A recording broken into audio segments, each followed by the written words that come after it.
Thank you everybody for attending. Today's discussion, we're going to look at network organization, and what we mean by that is how to actually take information and manage it across an infrastructure using Siege2ML as a test condition showing how we manage to deliver data, utilize data, and push data around a globalized infrastructure from source information being a BIM model. I need to update this slide. We have more than 31,000 employees now. We recently acquired Halco Engineering, which was a UK-based design firm that brought with them the Eolus structural engineering office here in the Toronto location. So with Halco, we got to 31,000. We also got expertise in structural engineering, which is just pretty cool. 100% employee-owned, which is huge, brought across 13 business sectors, which is what starts to create the challenge. So you've got BIM information being developed in different types of businesses for different purposes, and we have to somehow pull all that information together and collaborate. So what did we do in Siege2ML? We've got one person at the top of the food chain, kind of managing us like a bunch of puppets underneath, which is all good, right? But he's divided the firm into divisions, and then divisions into business groups. And the idea there is to say, let's take our sectors, focus them and enhance them on what they do well, and then diversify across the business groups to bring consistency and collaboration. So I'll show some examples, but the idea there is, like, are we working with nuclear, are we working with government, or are we working with infrastructure? And then in infrastructure, is it water, is it transportation, is it just facility? And once we build that tree down, we then start to devise where the expertise is within the infrastructure. So one of the main things is, how do you avoid a silo effect? How do I avoid me going into my office, closing the door and working, not collaborating, not sharing, not interacting with all of the others in those org charts, either within my unit, my group, my division, etc., across the enterprise. So we have a cross-collaboration group, which I am a part of, where we focus on our core values. So data management, what is the data? If I build a model and I want to put a door in my model, if I'm an engineer, I want to put a beam in my model, something very fundamental. Are we all doing it the same way? Are we using the right tools, common definitions? Are we going to be able to actually talk when we move beyond the starting point of design? The London Olympics was a challenge for us, because it was one of our first major programs where all of our entities and organizations and groups were all put together in the same floor. So when I talk about how do I avoid the silo effect, we had no choice in the Olympics. I took somebody from transportation, somebody from water, somebody from environmental. All of them were put into the same room in London and said, work together, make this thing happen. And that was tough. We had a client, the Olympic Delivery Authority, and they challenged us to pull together this entire program. Our scope was program management. And for us, it was our second leap into program management. The idea there is, and it's kind of a sweet deal, we're not designing, we're not professionally liable for the design. So I'm not stamping any drawings, but we're professionally responsible for design coordination, quality control, and data management at a program level, which includes document controls, program controls, project controls, etc. So we looked at how to build portals, how to bring teams together, how to make this thing jive as a whole. And I always wonder, how did they do the Athens Olympics in 1896? Right? What did they do? How did they design? How did they interact with all the technologies that we have? They had to have done it somehow. How do you focus a large entity, right? So we've got so many people scattered across the world, and on projects like the London Olympics, rarely are we the sole people on that project. So I mentioned Qatar World Cup, Rio Olympics, I'm working on the Panama Canal. We're not the only people on these programs. We must interact. I'm working on a small pump station, a 5 meter by 5 meter by 3 meter high pump station in Alberta. We're not the only designers. We have a civil sub-consultant. So it doesn't matter if you're talking the scale of the London Olympics or the scale of a pump house that just pump water through a well. Not too glamorous as an architect, but you got to design those things, and rarely are we by ourselves. So, we've got a manager, corporation manager, team manager, technologies.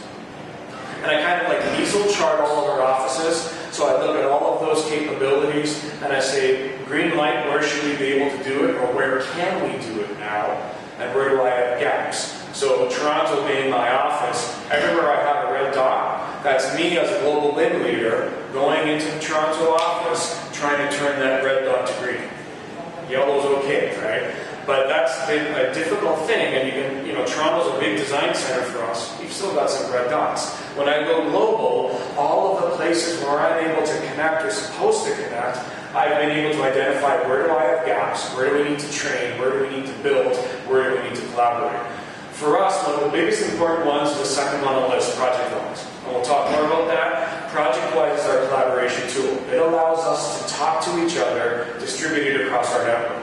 So fundamentally critical for us. And notice I don't talk about Bentley or Autodesk or Revit or any of that until much later. But design and document and data collaboration is what it's all about. And ProjectWise has been our ability to actually facilitate that globally throughout the firm. Then finally, at the project level, we discovered that when we tried to deploy BIM, so building information modeling, question number one is, how do I control my work? That's always been the first question. I'm the structural engineer. How do I control? I'm going to get my structural, which is great. But structural and architects, we have such a wonderful relationship at times. We want to move columns and we want to change beams, and structural wants to do that to a beam. We want to do that to a beam, or just get rid of them altogether, right? So we go through that insane dynamic, and it's always the question of how do I control what I'm being professionally responsible for. And you can see we have all the design disciplines in CH2M. So civil engineers, the same thing, right? They want to make this ground, take away all of our architectural features, and we just fight back and forth, and it's all fun. It's the name of the game. But the critical thing is, I, the architect, when I'm in that function, I'm not going to go and change columns and beams. I'm not going to go remodel site. I'm not going to go move pipes and ducts. I can't do that. I'm not authoring that content. So when we talk about how we deliver this content, we take various approaches to make sure that we have repositories of data, regardless of what the data is, and clear delineation of ownership. So I own my architecture data. I author it, I'm accountable for it, I'm professionally liable for it in the states where I carry a stamp. That data is then utilized by the other design disciplines across that blue stream in the middle there in order to model and interact with each other. And then management, we try to keep them abreast of what we're doing with BIM and data and why we're doing it. And for me, I struggle with these modelers because I'm a modeler myself. I'm an architect, I'm a modeler. When we look to hire engineers in training or intern architects who are eventual stampers plus modelers, and they understand the entire BIM world as a whole. The delineation of, you are my drafter, let me give you a markup, that's really moving away from the world in which we live today. It still exists, but it disappears. So on the team, project management, they lead the effort, analyze budget and schedules. I hate budgets and schedules, but they're there. So when I give BIM presentations to architects particularly, they'll say, well, when do I do my first architectural BIM? Well, I don't know, what type of projects do you have? We've seen failure where people say, I'm going to learn BIM. This is a very tight budget and a very tight schedule. It's a recipe for failure, right? So, those first projects are always tough, and people have to understand that there's that learning curve. Once you nail it, I can deliver my projects on budget, on schedule, and even better, right? In CH2M, project managers will give me 40 hours a sheet. And the very fact that they do it per sheet really irks me because I don't care how many sheets I have. But that's how they budget my projects. I deliver it to them in 2030. And then I say, great, now I have extra time to do extra things. BIM, the sky's the limit, really. We have discipline leads, which would be our architects and engineers. They are authors of the data. They have to ensure that their data is able to collaborate amongst each other. Now, I don't care where they sit, and I don't care if they're in CH2M. It's the same responsibility, right? So if I, the architect, work with any one of you, an engineer, or architect, and you guys are not in CH2M, Doesn't matter. We're going to collaborate. We're going to have the same project-wise system. We're going to be working in one common environment. We're going to share information. We're going to design against each other. Has to work that way. Designers, modelers, and techs, in my perfect world, they're the same as the discipline leads, but at the end of the day, realistically, I don't have time to do all my project work all the time. So when I'm a discipline lead, I need a team. I have, whether it's me or me and 10 others, makes no difference, right? We're all working under one common goal, offering data, sharing data, making a deliverable. Quality control, they basically look at our work and tell us if we are just way out to lunch, right? And we ensure, or we push them to be ground truthers and not redesigners. And this is a tough role because, I don't want to blindly apply my stamp to things where I may have been missing items. So, as an architect, if I was designing this room and the door was too thin, in the event of a fire, all of us can't fit as we run out the door. I might miss that in the joys of playing with all the technology and having fun. So my senior architect will look at me and say, "Grant, door, make it double the width." I might say, "Oh yeah, okay." And we love those aha moments, right?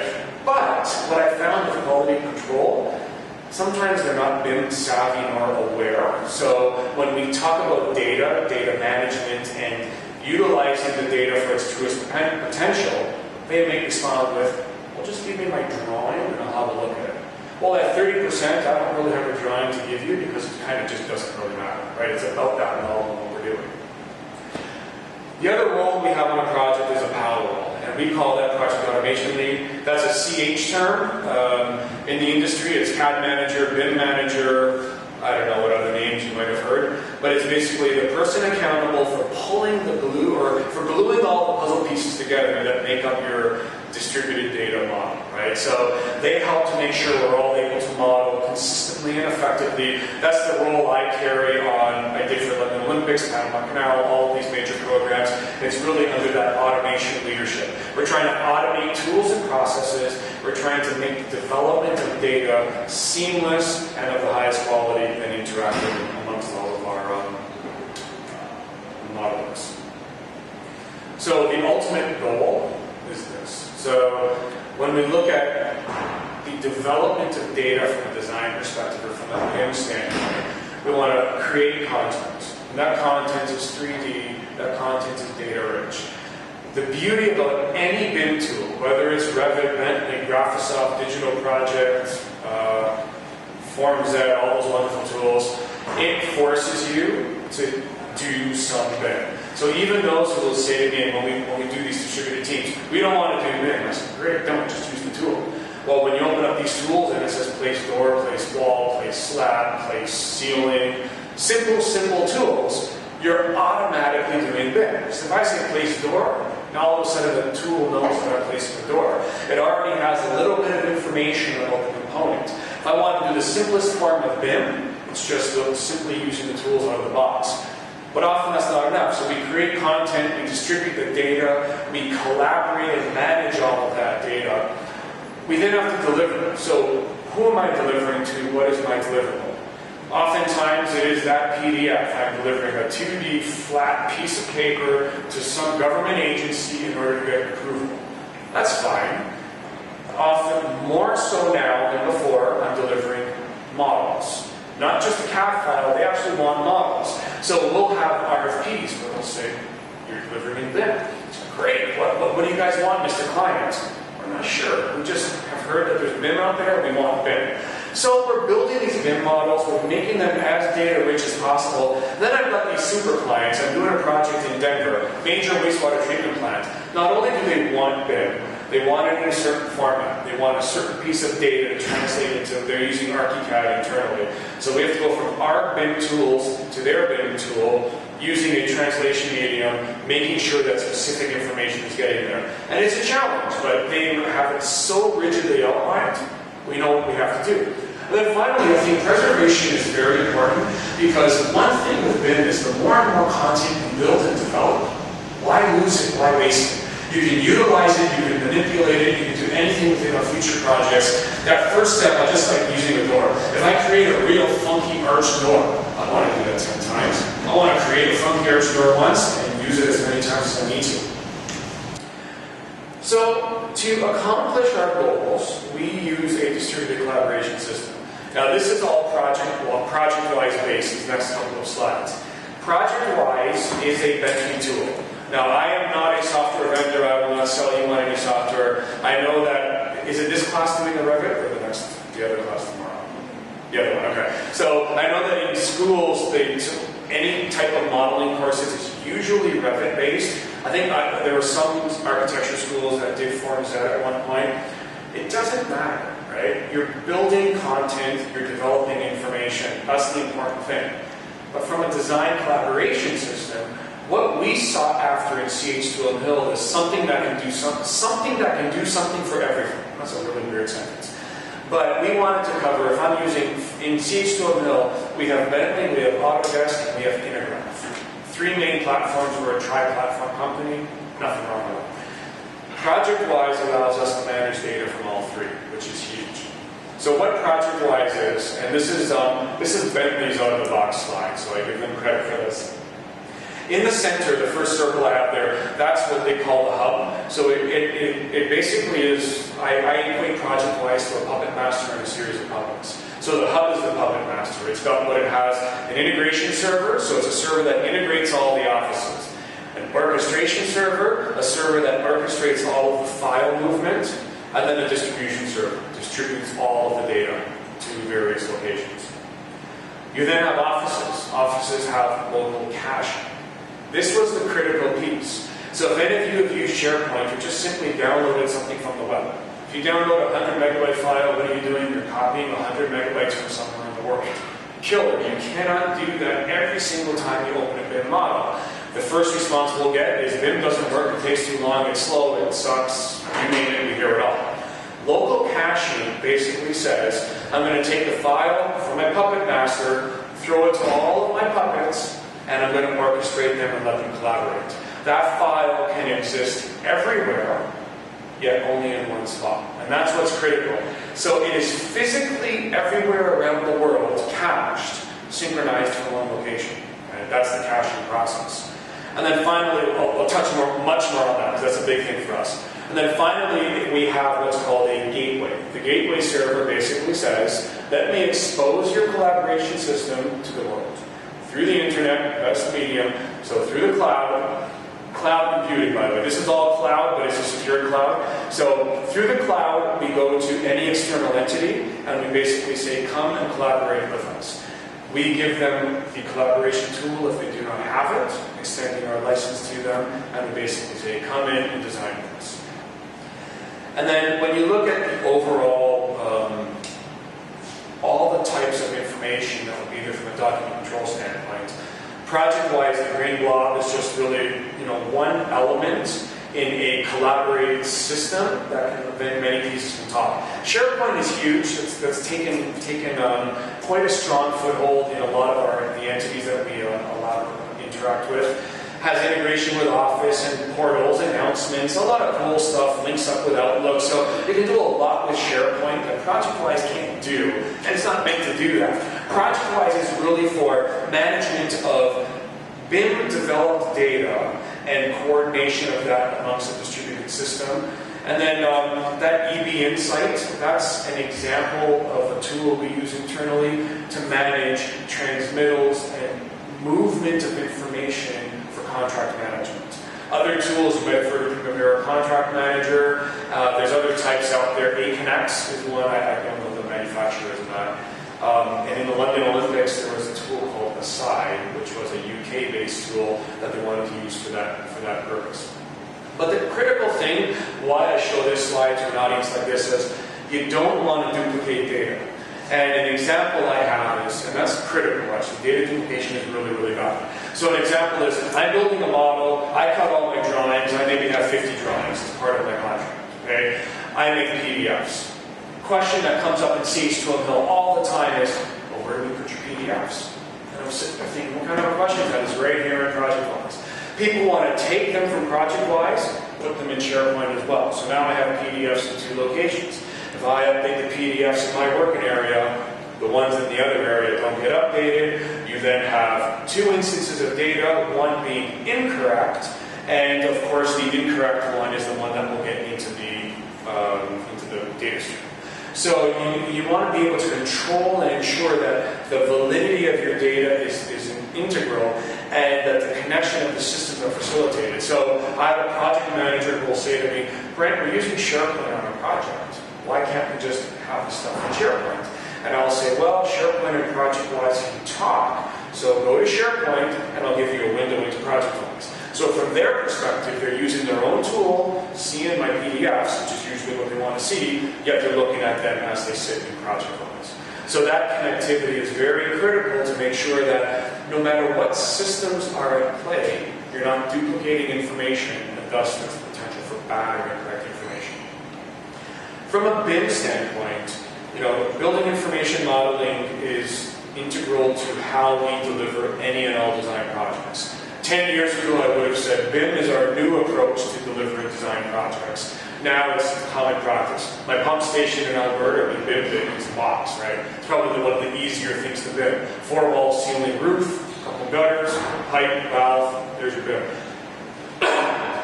Then major projects like London Olympics, a little more complex than a pump house, but we still BIM those as well. The critical thing, and I don't know if you've ever attended a BIM presentation, they'll say BIM's a paradigm shift, we're not working in 2D, blah, blah, blah. That's true, right? BIM is not 2D. But we're at the point now where BIM has become so common that, if you're looking for work today in any type of major organization, there is some type of BIM occurring. I'll get headhunted by HRs from other firms saying, hey, we saw you do a BIM presentation, come and be our BIM manager. And, it's 10 years ago, that never existed. I was never asked to be a BIM manager, but now it is becoming the way of things. So part of the work I do is not only technological, but fixing behavior. So when you think of how people worked in 2D, and then migrating to the concept of multidisciplinary BIM, it's just different. So here's just a corner of a building that we put together, various disciplines, various models, authoring content. And all of it has to work together. And why I show it this way is, it's not that old world of I pull out a piece of paper and I draw something. It is that combined whole. So think of everything I just finished talking about, and now we're at the root of actually building a project. All of that information, no matter what is in that model, all of those components carry some information. The model knows the column is a column and a beam is a beam, and that's fundamental BIM. The more I add about those components, the more I can query and estimate and do things with them. Everything is fundamentally something. So I show a wall and a found footing there, or a blob, and that blob can be any look around the room, anything in this room can be BIMmed, and it has basically its blob representation in 3D plus the information about it. And we've actually had dialogue in Siege to a Hill where we don't care what it looks like. Now, oftentimes project managers will say, well, that blob is ugly, can you make it look good? Can you model the wall and give us some switches and stuff? And sure, but why, right? What's the point of that? Really, it's the information pertaining to the switches and the mechanical components that are working. So that blob, the example I'm showing here is a mechanical air condensing unit. Does it matter what it looks like? Does it matter that I drew it to exactly how it's going to look in reality? What we try to ensure from a 3D standpoint is that we're physically representing the greatest space. So when we do a design, we might triple spec on a consulting project. So we don't, we don't own the manufacturers. We don't care really what they select, so long as they select a component that can be installed in the systems that we want. So we want to make sure spatially that the greatest information is represented, the greatest space is represented, but the information is critical. Knowing that that blob will require some electricity, it will require inputs and outputs. It might be connected to an instrumentation system or to a computer system. It might interfere with egress to and from a space. So we need to know the particulars about that component. So if you look at this, this is my wheel of BIM, and from that model, again, same concepts, I'll just briefly touch on each of these. Analysis, right? If I have a BIM model, everything is intelligent. So if I place a beam in a model, it knows it's a beam. I can take that beam, pull it into a structural analytical tool, and start to analyze loads and calculate the actual size the beam should be, and feed that information back and forth. If I draw a space and I have a floor, a wall, and a ceiling, it sounds pretty simple. But as long as I model them correctly, I can take those into an energy analysis tool. And if I have this room modeled correctly, it will presumably tell me I'm going to lose energy through the windows, you would think. Same with lighting analysis, daylighting. There's all these various tools that work if things are modeled intelligently. Visualize is simple, right? You have a model, click a button, you can see it. You can make what you see photorealistic. You can make it just geometric, right? Some clients are just wowed by the fact that I can hit print screen and say, here's what I work on, and they can see my model. Other clients want to see the materiality, the renderings, the reflections, the lights, all those beautiful things. Design review, we drive through the models. We sit our clients down, even if we're delivering drawings, even if we're delivering just specs, we drive them through the model, make sure they understand. Make sure they understand the data. So when we have design-build projects, and they want to know, do the valves have the right valve numbers? Do the air handling units have the right numbers to go into our facility management system? We drive them through, we click on the item, and we show them this is what's going to come through the information. Specifications, we can actually link and query our models. So if we use this room, and I modeled this, and I said, tell me what specs I need, it would look and say, I see you have windows and doors. Those are your Division 8 specs. I see you have paint, tiles, baseboards, those are your Division 9. And it can go through and analyze that. I see you've got speaker equipment, which would be Division 12 or 13, I remember. And it'll analyze it and pull out those numbers based on your master spec system and start to harvest your specs initially for you. Very powerful tool. We're only now building that ability in Sage 2.0. Drawings and schedules is the boring one, but that's what it does. Right? You press a button, you get your drawings, you have to meet those needs.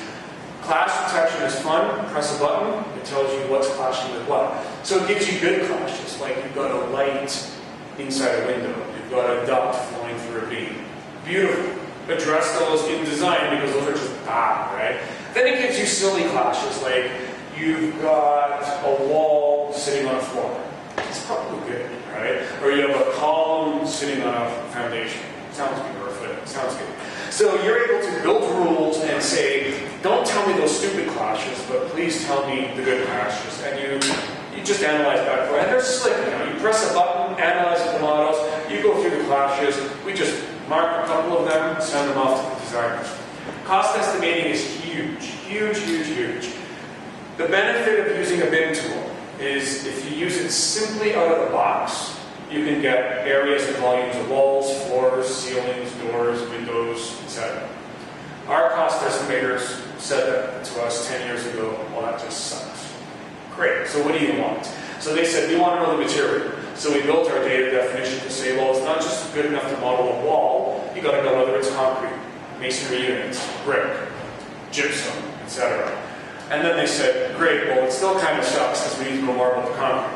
So they have to know is the concrete straight, curved, buried, under hydrostatic pressure, a pit wall, is it a slab that's on grade, an elevated slab, etc. So they started to help us mold our data definition so that when we model our concrete, for example, our modelers are aware that they need to make certain selections so that when we press the give me quantity button, it's actually something that's meaningful for our estimators. And finally, scheduling. We can simulate how a site is going to be built, how a building is going to be built, as long as everything is modeled with true and honest data. We know that things usually are built from the bottom up, for the most part. And we can simulate that and put that to a timeline pulled in from something like Microsoft Project or Primavera Recess. That's the wheel of BIM I just talked about. So think about that now. All of that stuff I just said is one small piece. And it's almost irrelevant to the extent that design is a spec when you look at the life cycle of a project. Okay?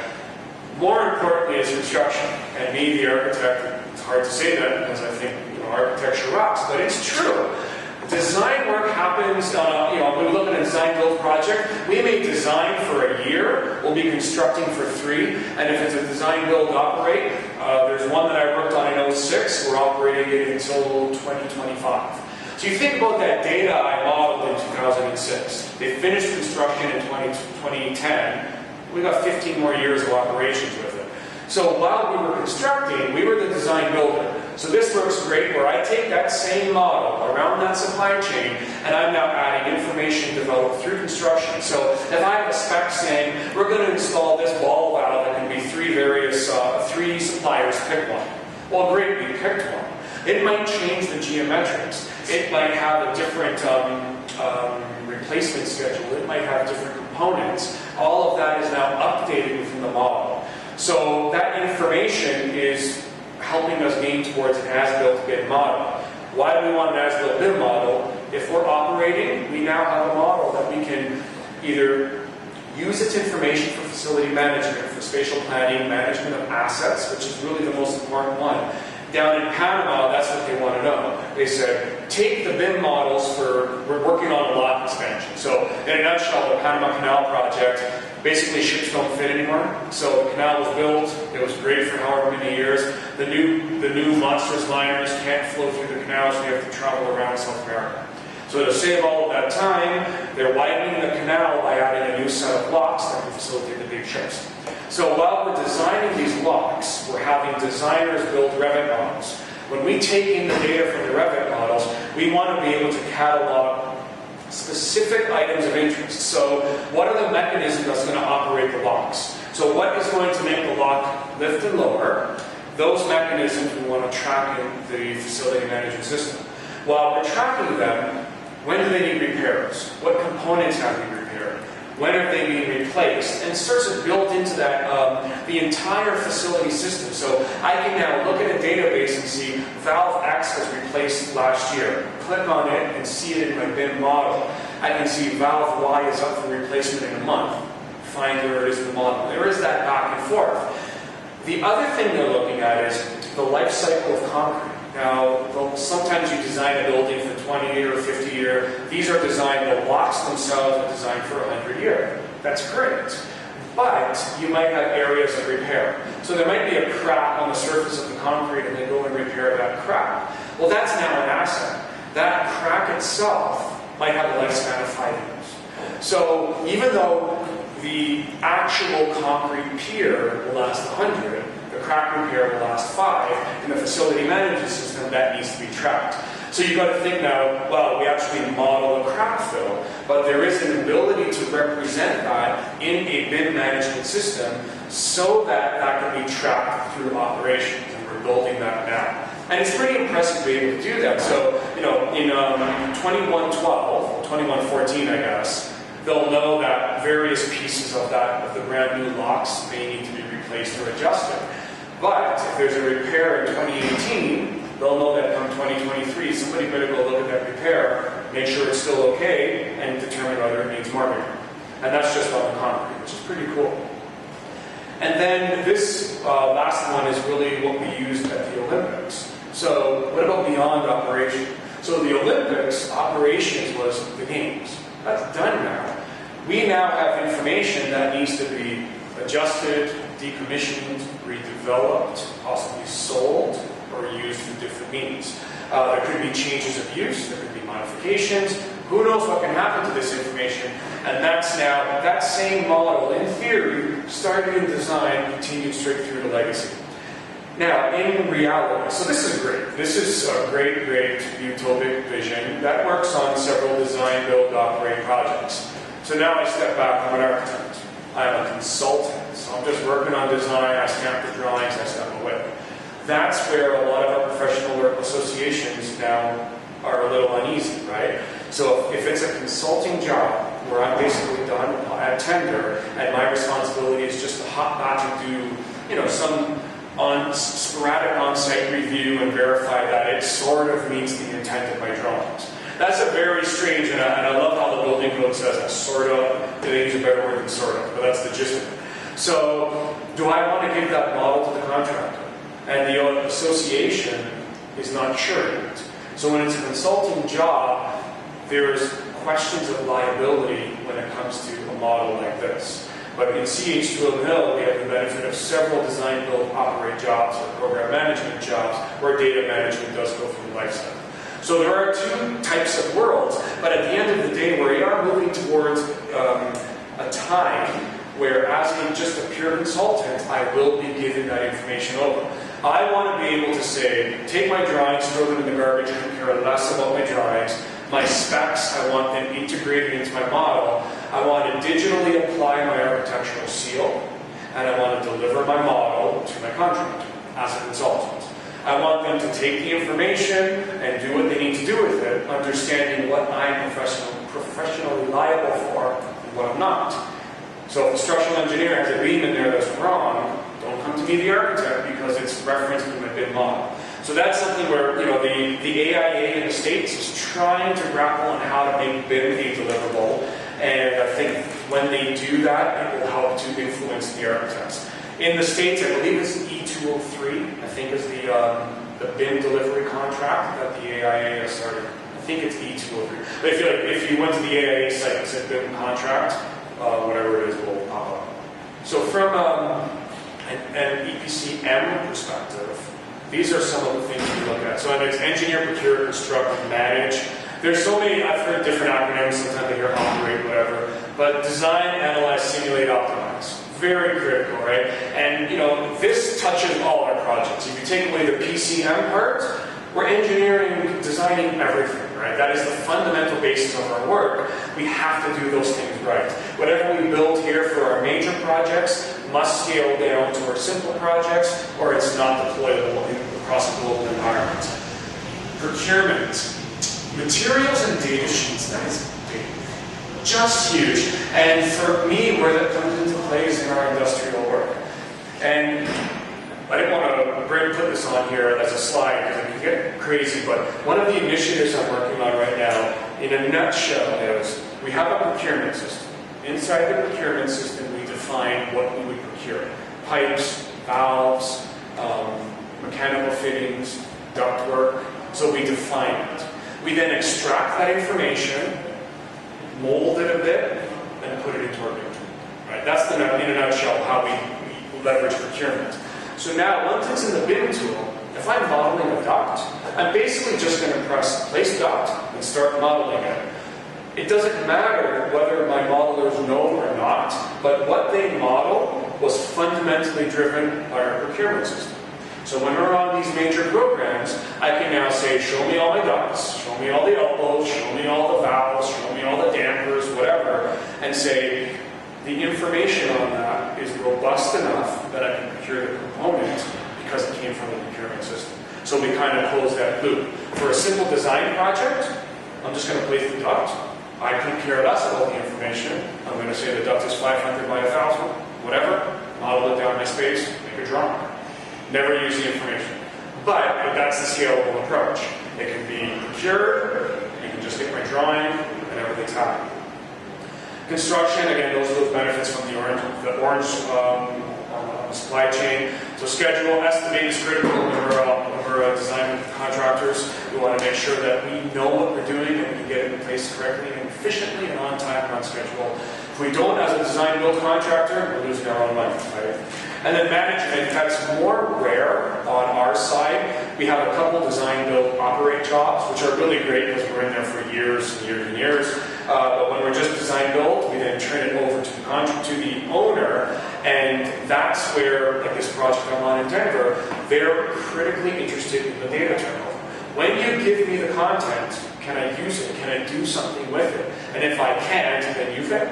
Right? So right now we're approaching 90% design on this Denver project, and they say, well, show me what you'll turn over, give me an example. So we've been doing that since 30%. And at 30%, well, this data sucks. Sure, it's only 30%. But now at 90%, it better be robust because it's pretty much going to be representative of what will be there to 2-3 years down the road. So the BIM-based approach, we see it brings technologies together at value and lowers cost. And we mean that. It really, really, really does. And the hard sell of this is the people who never use BIM, who have never used it and say, well, I've got to learn, I've got to buy software. I might need more hardware, I might need to learn the software, I might have to hire someone. Yeah, those all sound like costs, and I just put my head down because I can't dispute that, right? Yes, there are costs. But once you do that, and then you learn it, all of a sudden the efficiency comes. So reusable stuff. In the industrial world, they have process and instrumentation diagrams. So we have the ability to say, well, we can make a library of standard diagrams and use them across several treatment plants. So a chemical system, a wastewater treatment system, a water treatment system, power generation system, all of those industrial type of systems that have diagrams as a backbone, those diagrams are intelligent. We make a library, we pull them out of a library into a project and feed our models. All of a sudden, when I'm modeling a distribution system, I know what's going to be in there because it's already identified in the instrumentation diagram.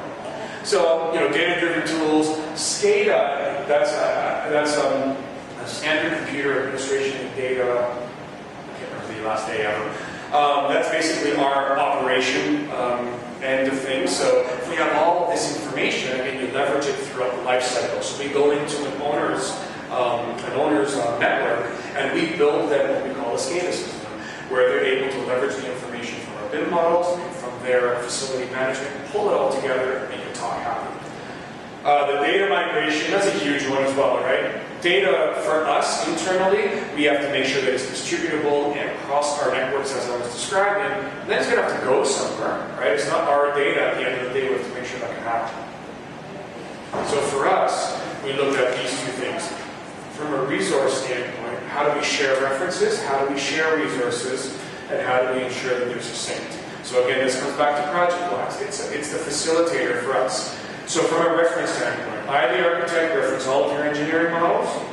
Fine. I just need to be assured that when I open my model, I have your most current information.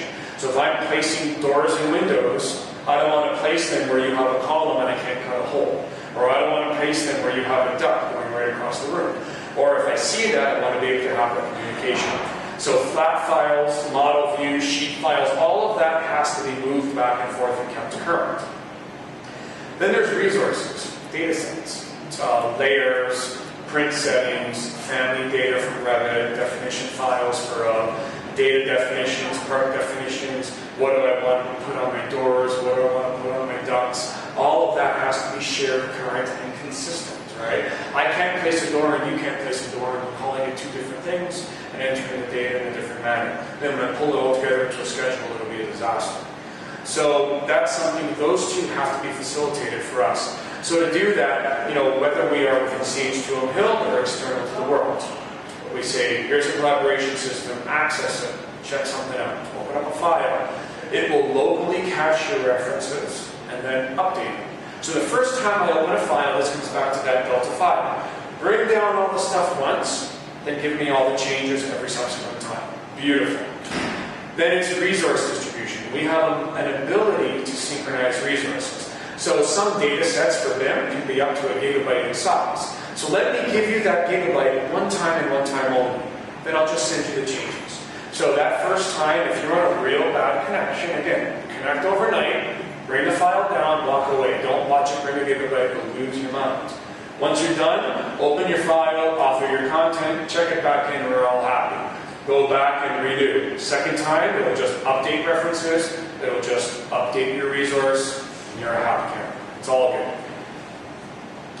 So we remove the dependency on external resource. So federated or centralized, we want to make sure that the piece of the puzzle you're playing with is on your computer, so I can now disconnect from the internet, go sit on a plane for 10 hours, work on my model, reconnect every single month. No issues. I'm always current with the last time I touched the project.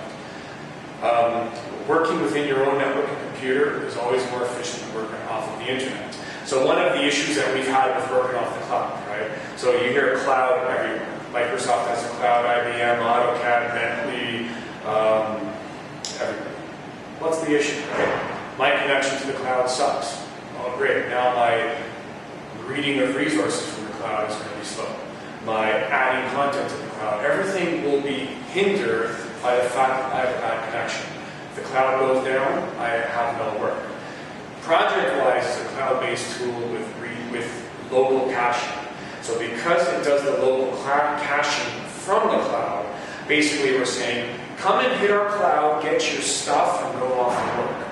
Big difference than come and work off the cloud. Now, the feedback we'll receive is, well, we want cloud computing. Sure, we can offer that as well. So one of the things we have in ProjectWise today is Well, you can, we have the ability to right-click print. And that concept there is I can grab 50, 100, 1,000 files, say in ProjectWise, right-click, it's called Create Rendition. It's a new service that we just installed. And it basically says, go off into the ProjectWise hub in Denver, create all the PDFs. So I send it off. We did some testing. We can do 1,000 PDFs in an hour, which is kind of cool. When I do it roughly, if I do 5, 10, I get them back in a minute. So I don't have to manually print stuff. What a benefit. I don't want to create PDFs. I want to build my models. I don't care about pressing the print button. So right-click print, walk away, do something else. We want to publish BIM content. Right-click publish. Right?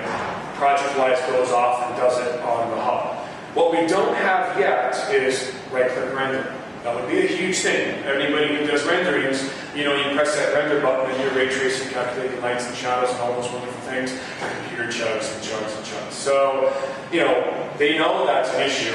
I think AutoCAD offers that. Bentley offers that as a Bentley solution as well, where you can send render things. The hard part is that you've got all these project level settings that you're distributing. The clouds that are hosted by others don't know that. So I got to push everything up to the cloud to pull stuff back. So our concept is we'll give you the cloud, come and get your stuff and do your work, and we'll give you cloud computing where it's feasible to ensure the quality of the information at the project level. So far, again, we've got PDFs and BIM publishing and harvesting of information. We're hopefully going to get more stuff like rendering in the near future. And that's it. That was a mouthful in an hour and a half. Comments, questions, thoughts?